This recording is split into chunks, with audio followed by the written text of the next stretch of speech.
Méditation du 13 octobre. Gratification différée. Heureux l'homme qui endure la tentation, car après avoir été mis à l'épreuve, il recevra la couronne de vie que le Seigneur a promise à ceux qui l'aiment. Jacques 1, verset 12. Si tu aimes le baseball, tu as sûrement entendu le nom de Shohei Ohtani, le joueur de Los Angeles Dodgers, qui, en écrivant ce livre, a signé le contrat le plus juteux de l'histoire des ligues majeures, 700 millions de dollars pour 10 ans. Mais le plus surprenant est la manière dont le contrat est structuré. Ohtani ne recevra que 2 millions de dollars par an pendant 10 ans, soit 20 millions pour la durée du contrat. Vous recevrez les 680 millions restants en 2033, à la fin du contrat. Ce type de contrat est extrêmement avantageux pour les deux parties. Puisque les Dodgers n'ont pas à payer maintenant, ils peuvent embaucher d'autres superstars, tandis qu'Ohtani, qui reçoit également 35 millions de dollars par an en publicité, paiera moins d'impôts et lorsqu'il recevra les 680 millions de dollars restants, il pourra déménager dans un endroit avec une pression fiscale moindre. Aurais-tu la possibilité d'attendre 10 ans pour recevoir 680 millions de dollars si c'était la solution la plus avantageuse? Ou les prendrais-tu maintenant, même si ce n'est pas le plus pratique?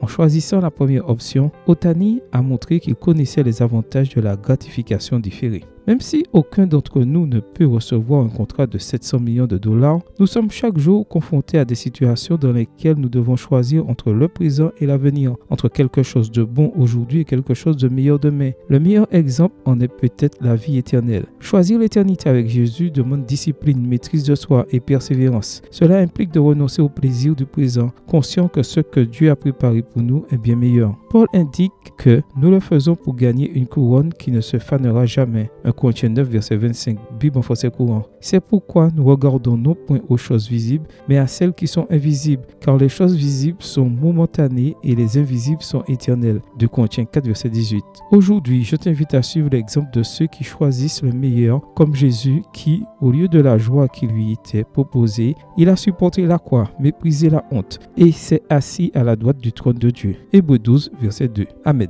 Bonne journée à toi et que le Seigneur te bénisse.